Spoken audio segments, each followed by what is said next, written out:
Inside a sterile execution chamber at the United States Penitentiary in Terre Haute, Indiana, Timothy McVeigh, the man responsible for the deadliest act of domestic terrorism in American history, takes his final breath. 168 innocent people killed, 19 of them children, blown apart in a daycare center, 680 others maimed and scarred for life, an entire nation's sense of safety shattered in 9 seconds, and as the lethal chemicals coursed through his veins, McVeigh's last written words echoed a chilling declaration of defiance: "I am the master of my fate, I am the captain of my soul, no apology, no remorse, no humanity." This is one of the most disturbing cases in United States history. Not just because of the scale of the violence, but because of the cold, calculated mind behind it, a decorated Gulf War veteran, an American soldier, a man who believed murdering innocent children was a justified act of war. What drives a human being to commit such unspeakable evil? What thoughts fill the mind of a mass murderer in his final 24 hours? And when you know exactly when and how you're going to die, do you feel fear, regret, or do you remain defiant until the very end?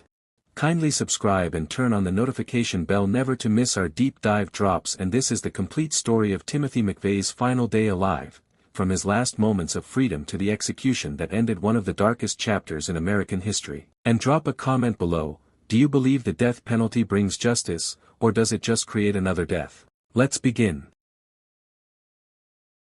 To understand Timothy McVeigh's final 24 hours, you must first understand the path that brought him to that execution chamber. Timothy James McVeigh was born April 23, 1968, in Lockport, New York, a working-class town where most families hung American flags on their porches and believed in the promise of the American dream. His childhood was marked by instability. When McVeigh was just 10 years old, his parents divorced, his mother left, taking his 2 sisters with her. Young Timothy stayed behind with his father, Bill McVeigh, a factory worker who did his best but was often emotionally distant. McVeigh became a loner. Bullied at school, he retreated into his own world.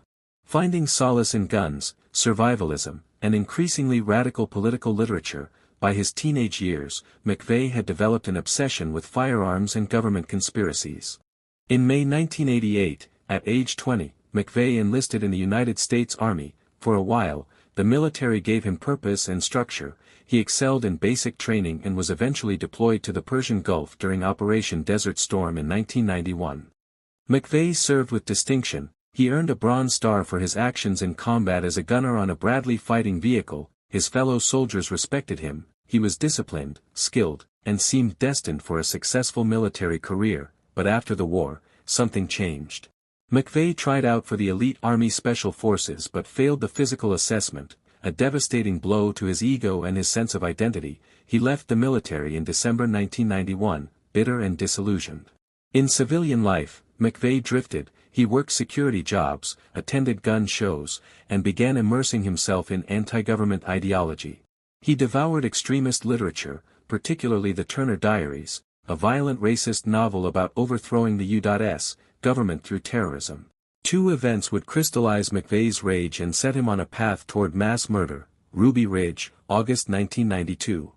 In Idaho, a standoff between federal agents and Randy Weaver ended with FBI snipers killing Weaver's wife and 14-year-old son. To McVeigh, this wasn't a tragic mistake, it was government tyranny. Waco, April 19, 1993, the 51-day siege of the Branch Davidian compound in Texas ended in flames. More than 70 people died, including 25 children. The ATF and FBI were blamed for the disaster. McVeigh visited the Waco site during the siege, selling bumper stickers and anti-government literature. He became obsessed with what he called government overreach. In his mind, Ruby Ridge and Waco weren't isolated incidents. They were evidence of a tyrannical federal government that needed to be stopped, and Timothy McVeigh decided he would be the one to strike back. By September 1994, McVeigh had moved beyond rhetoric. He began acquiring materials for a massive truck bomb. He recruited his old Army buddy, Terry Nichols, to help him. Together, they purchased 5,000 pounds of ammonium nitrate fertilizer and drums of nitromethane racing fuel, the components of an ANFO explosive device. McVeigh chose his target carefully, the Alfred P. Murrah Federal Building in downtown Oklahoma City. It housed offices for the DEA, ATF, Social Security Administration, and military recruiting, symbols of the federal government he despised. and he chose his date with deliberate symbolism, April 19, 1995, the 2-year anniversary of the Waco tragedy. This wasn't just an attack, it was a declaration of war. April 19, 1995, began as an ordinary Wednesday morning in Oklahoma City. Parents dropped their children off at the America's Kids Daycare Center on the second floor of the McVeigh building. Federal employees arrived for work, poured coffee, settled into their desks. Outside, the spring morning was bright and clear. At 8:57 a.m., Timothy McVeigh drove a rented yellow Ryder truck to the front of the building and parked it in a drop-off zone, directly beneath the daycare center where toddlers were playing. Inside the truck's cargo area, 4,800 pounds of ammonium nitrate fertilizer, 1,200 pounds of liquid nitromethane, 350 pounds of Tovex explosive, and several crates of blasting caps, all wired together in a meticulously designed configuration. McVeigh lit 2 fuses, a primary and a backup. Locked the truck, and calmly walked away toward a nearby alley where he'd parked his getaway car, a 1977 Mercury Marquis. At exactly 9:02 a.m., the truck exploded. The blast was catastrophic. It registered 3.0 on the Richter scale, equivalent to over 5,000 pounds of TNT. The explosion was heard 55 miles away, windows shattered half a mile from the epicenter. The McVeigh building's entire north face disintegrated, 9 floors collapsed into a mountain of twisted steel, shattered concrete, and human remains. The blast created a crater 30 feet wide and 8 feet deep in the street. Inside, the devastation was unimaginable. The America's Kids Daycare Center took a direct hit. Toddlers and infants were thrown through the air, crushed under falling debris, or killed instantly by the blast wave. Some children were found still in their cribs, buried under tons of rubble. Throughout the building, federal employees were trapped, buried alive, or killed where they sat. The explosion severed gas lines, causing secondary fires. Water mains burst, flooding the lower floors. Survivors crawled through darkness, smoke, and blood, desperately searching for exits. Outside, chaos erupted, car alarms wailed, people staggered from nearby buildings, bleeding and disoriented. Within minutes, sirens filled the air as emergency responders raced to the scene. What they found was a vision of hell. Bodies, and parts of bodies, were scattered throughout the rubble. Survivors screamed for help from beneath collapsed floors. Rescue workers began the agonizing process of searching for survivors, knowing that every minute counted. Over the next 17 days, rescue teams worked around the clock. They used dogs, listening devices, and bare hands to search through the wreckage, but as days turned into weeks, rescue became recovery. The final toll was staggering. 168 people killed, including 19 children under the age of 6, 99 federal employees, 50 civilians in or near the building, more than 680 people injured, many with life-altering injuries, amputations, burns, traumatic brain injuries, and psychological trauma that would last a lifetime. 324 buildings in a 16-block radius damaged or destroyed. Beyond the numbers, the human impact was immeasurable. 219 children lost at least one parent, 30 children became orphans, losing both parents, 462 people lost their homes, 7,000 people lost their workplaces. The Oklahoma City bombing was the deadliest act of domestic terrorism in U.S. history, a record it would hold until September 11, 2001, and the man responsible. He was already 60 miles away, heading north on Interstate 35, but Timothy McVeigh was about to make a critical mistake. At 10:20 a.m., just 78 minutes after the bombing, Oklahoma State Trooper Charlie Hanger was patrolling Interstate 35 near Perry, Oklahoma, about 60 miles north of Oklahoma City. Hanger noticed a yellow 1977 Mercury Marquis driving without a license plate. It was a routine traffic violation, nothing more. Hanger activated his lights and pulled the vehicle over. As he approached the driver's side, he asked the driver for his license and registration. The driver was calm, polite, a white male in his mid-20s wearing a light windbreaker. He handed over his Michigan driver's license, Timothy James McVeigh. As Hanger examined the documents, he noticed a bulge under McVeigh's jacket. Years of training kicked in. "Do you have any weapons?" Hanger asked. McVeigh didn't hesitate. "Yes, I have a gun." Hanger immediately drew his service weapon. "Slowly pull your jacket back and show me." McVeigh complied, revealing a loaded .45 caliber Glock 21 semi-automatic pistol in a shoulder holster, along with a spare magazine and a knife. Hanger arrested McVeigh on the spot for unlawfully carrying a weapon, transporting a loaded firearm, and driving without a license plate or insurance. McVeigh was taken to the Noble County Jail in Perry and booked at 10:30 a.m. Under normal circumstances, he would have been able to post bond and leave within hours, but fate intervened. The county judge was unavailable due to a family emergency. McVeigh would have to wait until the next business day for a bond hearing, so he sat in a small-town jail, waiting, while 60 miles south, the largest criminal investigation in U.S. history was unfolding.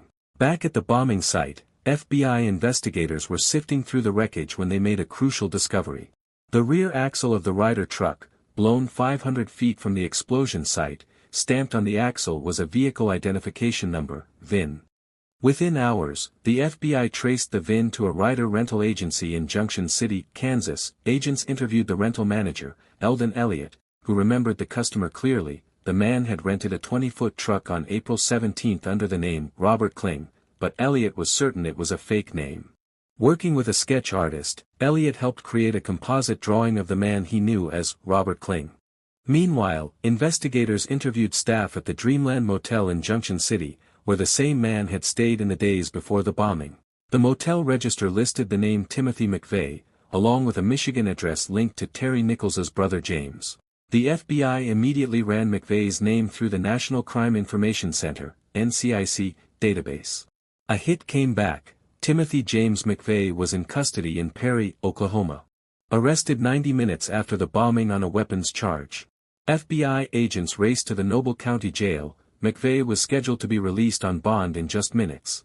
On the morning of April 21, 2 days after the bombing, as McVeigh was preparing to leave the jail, federal agents arrived and placed him under arrest for the Oklahoma City bombing. As McVeigh was escorted from the jail in shackles, television cameras captured what became known as the perp walk. McVeigh in an orange jumpsuit, stone-faced, staring straight ahead as crowds shouted and cursed at him. The man responsible for the worst terrorist attack on American soil had been caught, because he forgot to put a license plate on his car. Once in federal custody, investigators began piecing together the full scope of McVeigh's plot. A search of McVeigh's getaway car revealed damning evidence: a sealed envelope containing anti-government literature and excerpts from the Turner Diaries, a business card from a military surplus store with a handwritten note on the back, TNT at $5 per stick, need more, earplugs, suggesting McVeigh knew exactly when the bomb would detonate. Investigators traced McVeigh's movements in the weeks leading up to the attack. They discovered he had traveled across the Midwest with Terry Nichols, purchasing ammonium nitrate fertilizer from farm supply stores, always paying cash and using different names to avoid suspicion. They learned that McVeigh and Nichols had mixed the bomb ingredients at a remote Kansas lake, loading them into the Ryder truck on April 18, the day before the attack. They also interviewed Michael Fortier, another Army buddy who admitted McVeigh had told him explicitly about the plan months in advance. Fortier had even driven with McVeigh to Oklahoma City to scout the target building. Fortier did nothing to stop it. Terry Nichols was arrested on May 10, 1995, and charged as McVeigh's co-conspirator. The evidence against McVeigh was overwhelming. Rental records and eyewitness identification placing him at the scene, chemical traces from the bomb ingredients found on his clothing, phone records showing he called the Ryder rental agency and several bomb component suppliers, testimony from Fortier detailing McVeigh's plans, McVeigh's own writings, filled with anti-government rage and justifications for violence. But perhaps the most chilling evidence came from McVeigh himself. After his arrest, McVeigh remained calm, even cocky. He showed no remorse. When asked about the children killed in the daycare center, McVeigh called them collateral damage. To him, the bombing wasn't a crime, it was an act of war. Timothy McVeigh's trial began on April 24, 1997, in U.S. District Court in Denver, Colorado. The trial had been moved from Oklahoma due to overwhelming pre-trial publicity and concern that an impartial jury couldn't be seated there. The prosecution, led by U.S. Attorney Joseph Hartzler, presented a meticulous case. The evidence was devastating: physical evidence, traces of PTN and EGDN, explosive residues, found on McVeigh's clothing. McVeigh's fingerprints on receipts for ammonium nitrate purchases, motel and truck rental records linking McVeigh directly to the bombing, eyewitness testimony. Employees at the Ryder rental agency identified McVeigh as Robert Kling. Multiple witnesses placed McVeigh near the Murrah building on the morning of the attack. co-conspirator testimony. Michael Fortier testified that McVeigh had told him about the bombing months in advance, explaining in detail how he would construct and detonate the bomb. Fortier described how McVeigh had showed him the planned target using soup cans to demonstrate the building's structure. Fortier's wife, Lori, testified that she helped McVeigh create fake identification under the name Robert Kling, documentary evidence. McVeigh's letters and writings, filled with anti-government rhetoric and justifications for violent resistance, copies of the Turner Diaries with passages underlined describing a truck bomb attack on a federal building. Then came the most emotionally devastating part of the trial, victim impact testimony. For days, survivors and family members took the stand, describing the horror they had experienced and the permanent scars left on their lives. A mother described finding her daughter's body in the daycare rubble, crushed under debris. A firefighter broke down recounting how he pulled dead children from the wreckage, including his own nephew.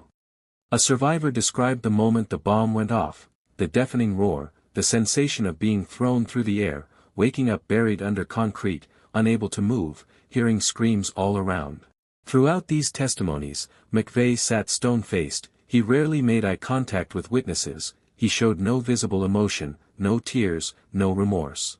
The defense, led by attorney Stephen Jones, attempted to argue that McVeigh had been framed, that others were responsible, that the government was covering up its own involvement, but the evidence was simply too overwhelming.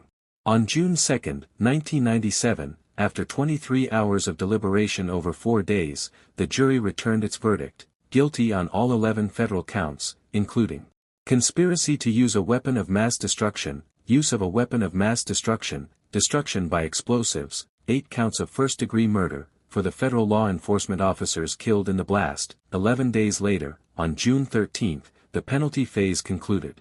The same jury deliberated for 2 days before unanimously recommending the death penalty. On August 14, 1997, Judge Richard Match formally sentenced Timothy McVeigh to death, stating, "The court sentences you to the penalty of death. This will be executed in the manner prescribed by law." McVeigh showed no reaction. After sentencing, McVeigh was transferred to the Administrative Maximum Facility, ADX, in Florence, Colorado, America's most secure federal prison, known as the Alcatraz of the Rockies. There, McVeigh was housed on a special unit guards informally called Bombers Row, alongside some of the world's most notorious terrorists. Ted Kaczynski, the Unabomber, who had killed 3 and injured 23 in a nationwide mail bombing campaign. Ramzi Youssef, mastermind of the 1993 World Trade Center bombing. Luis Felipe, leader of the Latin Kings gang, convicted of ordering multiple murders from prison. In this isolated world, McVeigh settled into a routine. He spent 23 hours a day in his cell, a 12 by 7-foot concrete box with a small window, a bed, a desk, and a toilet. He was allowed 1 hour of recreation per day in a small outdoor cage. McVeigh read voraciously, philosophy, history, political theory. He wrote letters to supporters and granted occasional interviews to journalists. In these communications, McVeigh remained defiant, insisting his actions were justified. In one interview, when asked about the children killed in the daycare center, McVeigh responded coldly, "I didn't define the rules of engagement in this conflict. The rules, if not written down, are defined by the aggressor. It was brutal, but it was no different than what happens in war." He compared the bombing to U.S. military actions in Iraq, where Iraqi children had been killed in airstrikes. To McVeigh, the Oklahoma City bombing was a legitimate act of war. Retribution for Waco and Ruby Ridge. This is what made McVeigh so uniquely disturbing. He wasn't insane, he wasn't delusional, he knew exactly what he had done, and he believed he was right. Most death row inmates spend years filing appeals, desperately trying to delay their execution, but McVeigh took a dramatically different approach. In December 2000, McVeigh made a stunning announcement. He was voluntarily dropping all remaining appeals. In a sworn affidavit, McVeigh wrote, "I do not wish to pursue any further appeals. I have had the benefit of excellent legal representation, and every issue has been examined and re-examined. I want to leave here with dignity, not as a whimpering, appealing defendant seeking to delay the inevitable." He requested execution within 120 days. Legal experts were shocked. Defense attorneys begged him to reconsider, but McVeigh was adamant. He saw continued appeals as weakness. He wanted to control his own fate, to die on his terms. The Bureau of Prisons scheduled his execution for May 16, 2001. Then, just days before the scheduled execution, the FBI disclosed a major scandal. Agents had failed to turn over more than 3,000 pages of documents to McVeigh's defense team during the original trial, a potentially serious violation of constitutional due process rights. Attorney General John Ashcroft had no choice but to postpone the execution to June 11, 2001, to allow time for the documents to be reviewed. McVeigh was furious. He didn't want more delays. He was ready to die. On June 6, 2001, McVeigh was transferred from ADX Florence to the U.S. Penitentiary in Terre Haute, Indiana, home to the federal government's execution chamber. His final days had begun. Sunday, June 10, 2001, 4:25 a.m. In the pre-dawn darkness, correctional officers entered Timothy McVeigh's holding cell in the death house at USP Terre Haute. He had been housed in this 8 by 12-foot cell since June 6, just steps away from the execution chamber where he would die. McVeigh was already awake. He had never been one to sleep much, and these final hours were no exception. The Bureau of Prisons had assigned the operation a code name, Operation Elm Tree. Every detail had been planned, rehearsed, and documented. This would be the first federal execution in 38 years, since 1963, and officials were determined it would proceed without incident. McVeigh was escorted to the shower facility. The water came out ice cold, a mechanical failure.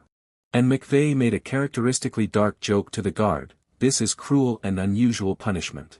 Even in these final hours, McVeigh maintained his composure, detached, almost amused, as if observing his own execution from a distance.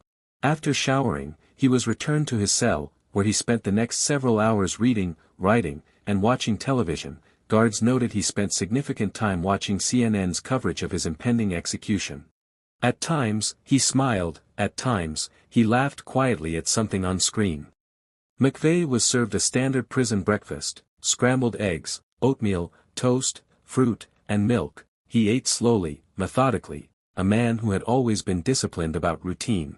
Throughout the morning, McVeigh continued reading and writing. Among his personal possessions were a well-worn dictionary, a copy of the United States Constitution, a collection of writings by Marcus Aurelius, the Stoic philosopher-emperor who wrote extensively about duty, resilience, and accepting fate. These texts were fitting final companions for a man who saw himself as a soldier-philosopher, a warrior fighting for principle.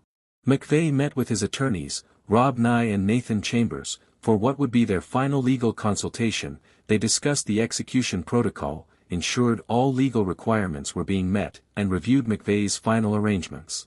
According to those who observed these meetings, McVeigh remained calm, almost clinical in his approach. There were no emotional outbursts, no last-minute requests for appeals. McVeigh accepted what was coming. Father Charles Smith, a Catholic chaplain who had counseled McVeigh during his time in prison, arrived for a final spiritual visit. McVeigh's relationship with religion had always been complicated. Raised Catholic, he had drifted away from faith during his military service. By the time of the bombing, he described himself as agnostic, uncertain about God but certain about his political beliefs. The content of their conversation was never disclosed, but Father Smith later described McVeigh as at peace during their final meeting. As afternoon turned to evening, preparations outside the prison intensified. Hundreds of media representatives from around the world had descended on Terre Haute. Satellite trucks lined the streets. Camera crews set up positions outside the prison gates. In Oklahoma City, more than 200 survivors and family members gathered at a closed-circuit viewing site where they would watch the execution broadcast live from Terre Haute, the first time the federal government had ever allowed such remote viewing. Some came seeking closure, others came seeking vengeance, all came hoping that McVeigh's death would somehow ease their pain. McVeigh requested his final meal, unlike many condemned prisoners who request elaborate last meals. Lobster, steak, specialty desserts. McVeigh kept it simple: 2 pints of mint chocolate chip ice cream, no symbolism, no grand gesture, just ice cream. Prison officials brought it to his cell. McVeigh ate slowly, savoring each bite. It was a small comfort, a brief moment of normalcy before the end. As evening descended, McVeigh lay on his bed, reading and occasionally glancing at the television. Outside, night fell over Indiana. Inside the death house, the atmosphere grew increasingly tense. Guards conducted final security checks, medical personnel tested the lethal injection equipment, witnesses began arriving at the prison. McVeigh reportedly slept for several hours, a remarkable display of calm for a man who knew exactly when he would die. McVeigh woke from his final sleep, just over 4 hours remained. He turned on the television one last time, watching news coverage of his own impending execution. At one point, he smiled at something on screen. A surreal moment that disturbed even the hardened correctional officers watching him. McVeigh's attorneys, Rob Nye and Nathan Chambers, arrived for their final visit. The meeting lasted 20 minutes. When they left, there were no dramatic farewells, just quiet acknowledgement that this was the end. McVeigh turned on the television for the last time. 2 minutes later, at 6:09 a.m., guards entered his cell to conduct a strip search. Standard protocol to ensure he wasn't hiding any contraband or weapons. A deputy coroner examined McVeigh's body, checking for any signs of injury or abuse, part of the documented record to prove the execution was conducted properly.